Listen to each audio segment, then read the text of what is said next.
নমস্কার বন্ধুরা, আমার ছোট্ট চ্যানেলে আসার জন্য সবাইকে অভিনন্দন। আজকে দেখো আমি আলুর ডাল করেছি, মানে করব। প্রথমে জিরা আর সর্ষে ফোড়ন দিলাম, তারপর পেঁয়াজ, কাঁচা লঙ্কা, টমেটো, মানে ঘরে বসে শর্টকাট করেও আমরা সবজি, মানে আলুর যে কোনো সবজি বানিয়ে খেতে পারি। এখন আমি এগুলো একটু নেড়ে চেড়ে তারপর আগুয়ে আলু আমি সিদ্ধ করে নিয়েছি। সেই সিদ্ধ করা আলু আমি এখন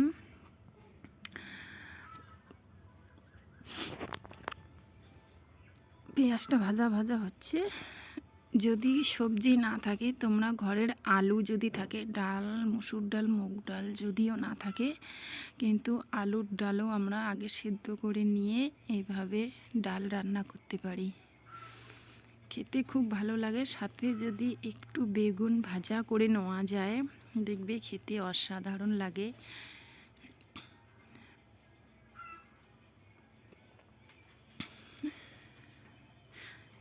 এখন আমি আলু সেদ্ধ করে মাখা ছিল ওটা ঢেলে দিলাম, তারপর হলুদ, লবণ,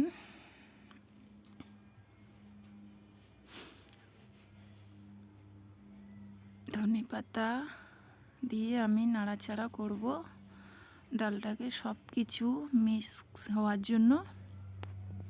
কিন্তু হলুদটা একটু কম কম লাগতেছে, তার জন্য আরেকটি দেব। আরেকটু নেড়ে চেড়ে একটু, মানে আরেকটু উতল উঠলেই আমি নামিয়ে নেব আলুর ডাল। তোমরা যদি কেউ বাড়িতে ট্রাই করে যে কেউ দেখতে পারো, খেতে কিন্তু অসাধারণ।